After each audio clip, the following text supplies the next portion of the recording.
لله رب العالمين والعاقبة للمتقين والصلاة والسلام على سيد الأنبياء والمرسلين أما بعد بسم الله الرحمن الرحيم والصلاة والسلام عليك يا سيدي يا رسول الله وعلى آلك وأصحابك يا سيدي يا حبيب الله صلی اللہ تعالی علیہ وآلہ وأصحابہ وأزواجہ وبارک وسلم۔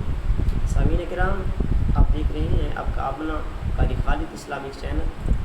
آپ سے گزارش ہے کہ ہمارے چینل کو سبسکرائب کریں، بیل آئیکن کے نشان کو دبائیے گا تاکہ ہماری ہر آنے والی نئی ویڈیو آپ تک پھر وقت پہنچتی رہے، اور تاکہ اس طرح دین محمدی کے اہم مسائل آپ تک ڈیلی بیس پہ پہنچتے رہیں، تاکہ دین کی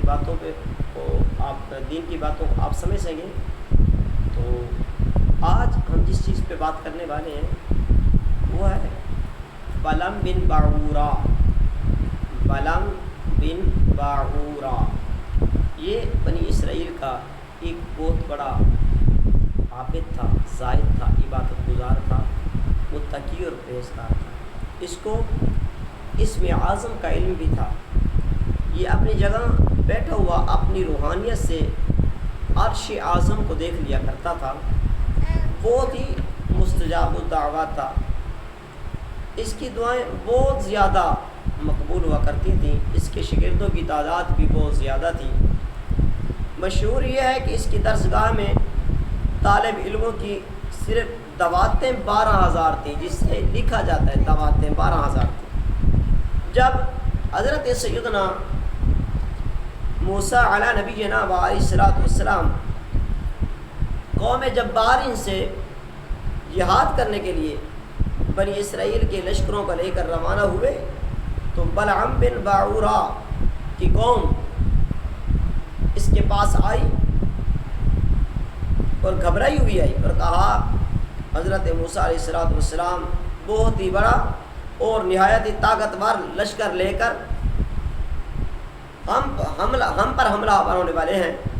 وہ یہ چاہتے ہیں کہ ہم لوگوں کی ہماری زمینوں سے نکال کر یہ زمین اپنی قوم بنی اسرائیل کو دے دیں۔ اس لیے معاذ اللہ استغفر اللہ ثم معاذ اللہ، آپ موسیٰ علیہ السلام کے لیے ایسی بد دعا کیجئے کہ وہ شکست کھا کر واپس چلے جائیں، معاذ اللہ استغفر اللہ۔ آپ چونکہ مستجاب الدعوات ہے، اس لیے آپ کی دعا ضرور مقبول ہو جائے گی۔ یہ سن کر بلم بن باعورہ کانپ اٹھا اور کہنے لگا تمہارا ناس ہو، خدا کی پناہ آپ لوگ شرم نہیں آتی کہ حضرت موسیٰ علیہ السلام اللہ کے رسول ہیں اور ان کے لشکر میں مومنین اور فرشتوں کی جماعت ہے، ان پر بھلا کیسے اور کس طرح میں بد دعا کر سکتا ہوں؟ لیکن اس کی قوم نے رو کر اور گر گرا کر اس طرح اصرار کیا کہ اس کو کہنا پڑا کہ اچھا آپ رک جاؤ، میں استخارہ کر لیتا ہوں۔ استخارہ کرنے کے بعد اگر مجھے اجازت مل گئی تو معاذ اللہ میں حضرت موسیٰ پاک کے لیے بد دعا کر دوں گا۔ چنانچہ جب اس نے استخارہ میں بد دعا کی اجازت چاہیے، اسے اجازت نہیں ملی تو اس نے صاف ان کو جواب دے دیا کہ میں حضرت موسیٰ پاک اور ان کے لشکر کے لیے بد دعا نہیں کروں گا۔ جب اس نے جواب دیا، اس بار اس کی قوم نے اس پر بہت سارے قیمتی تحائف اس کے سامنے رکھ دیے اور بد دعا کرنے پر بے حد اصرار کیا، یہاں تک کہ بلم بن باعورہ پر حرص اور لالچ کا بھوت سوار ہو گیا اور وہ مال کے جال میں پھنس کر ان کی خواہش پوری کرنے پر تیار ہو گیا اور اپنی گدی پر سوار ہو کر بد دعا کے لیے چل نکلا۔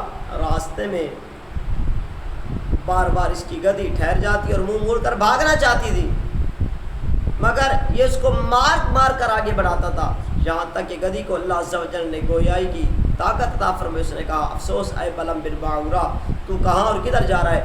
دیکھ میرے آگے فرشتے ہیں جو میرا راستہ روکتے ہیں اور میرا منہ موڑ کر پیچھے کی طرف دھکیل دیتے ہیں۔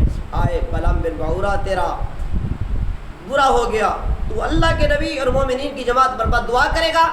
مگر بلم بن باعورہ کی آنکھوں پر لالچ کی پٹی باندھ چکی تھی، لہٰذا وہ گدی کی تنبیہ سن کر واپس نہیں ہوا اور حسبان نامی پہاڑی پر چڑھ گیا اور بلندی سے حضرت سیدنا موسیٰ علیہ نبینا علیہ السلام کے لشکر کو بغور دیکھا اور بد دعا شروع کر دی۔ لیکن خدا عز و جل کی شان دیکھیے کہ وہ حضرت سیدنا موسیٰ علیہ نبینا علیہ السلام کے لیے بد دعا کرتا ہے اور الٹا اس کی قوم کے لیے بد دعا نکلتی ہے، تو قوم بار بار اسے کہتی ہے اے بلم بن بہوا تو ہمارے لیے بد دعا کیوں کر رہا ہے؟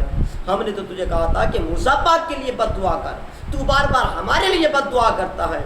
تو جب اس نے اتنی بار دعائیں کی، کئی بار دعائیں کرنے کے بعد جب حضرت موسیٰ پاک کے لیے اس کی زبان سے بد دعا نہ نکلی تو آخر اس نے اپنی قوم کو کہا اے میری قوم والے، تم لوگوں نے مجھے تباہ و برباد کر دیا، اب اللہ عز و جل کا عذاب مجھ پر نازل ہو چکا ہے، میری دنیا بھی برباد ہو چکی ہے، میری آخرت بھی برباد ہو چکی ہے۔ اس پر بلم بن بہورا کا ایمان ختم ہو گیا، یعنی ایمان چاہتا رہا۔ تو اسی وقت اس کی کوئی دعا اس کے بعد قبول نہیں ہوئی، حتیٰ کہ فقہا فرماتے ہیں کہ اس نے اللہ کے نبی کے لیے بد دعا سوچا تو اس کی زبان جو ہے وہ باہر نکلی اور لٹک کر سینے تک آ گئی، سینہ تک اس کی زبان لٹک رہی تھی۔ ساویہ الجلالین کے اندر یہ روایت موجود ہے کہ بلم بن بہورا لوگوں کے لیے عبرت کا نشان بن گئے۔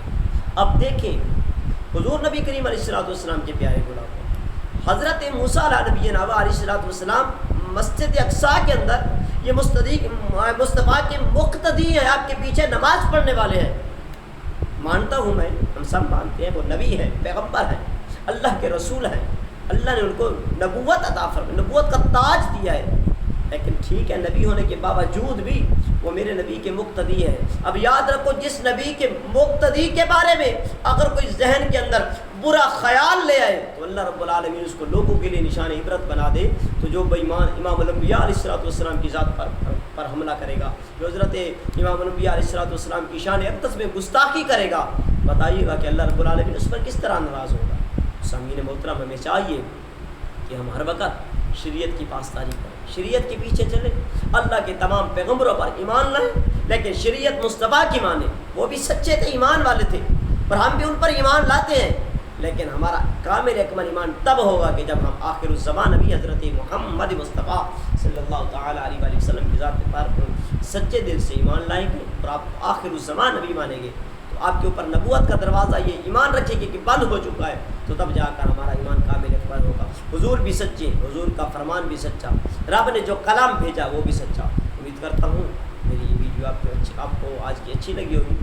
تو اگر میری ویڈیو اچھی لگی ہے تو میرے چینل کو سبسکرائب کر کے بیل آئیکن کے نشان کو دبائیے گا، ہماری ویڈیو کو بھی پورا دیکھیں، لائک اور کمنٹس میں بتائیے گا کہ ہمارے یہ جملے معروضات آپ تک کیسے لگے ہیں۔